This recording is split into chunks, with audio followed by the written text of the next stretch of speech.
पुण्यातून एक धक्कादायक आणि संतापजनक घटना समोर आली आहे। भाजपचे राष्ट्रीय प्रवक्ते शहजाद पुनावाला यांच्या आईला कारने उडवण्यात आल्याचा प्रकार उघडकीस आला आहे। ही घटना पुण्यातील एका सीएनजी पंपावर घडली असून संपूर्ण प्रकार सीसीटीव्ही कॅमेऱ्यात कैद झाला आहे। सीसीटीव्ही फुटेजनुसार एका कार चालकाने जाणून बुजून शहजाद पुनावाला यांच्या आईला धडक दिल्याचं दिसत आहे। धडकेनंतर आरोपी चालकाने कोणतीही मदत न करता घटनास्थळावरून पळ काढला।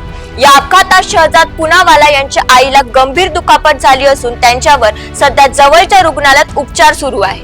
या घटनेबद्दल मुख्यमंत्री देवेंद्र फडणवीस यांनी चौकशीचा आदेश दिला आहे। या घटनेनंतर शहजाद पुनावाला यांनी तीव्र प्रतिक्रिया देत हा अपघात नसून थेट हल्ला आहे असं म्हटलं आहे।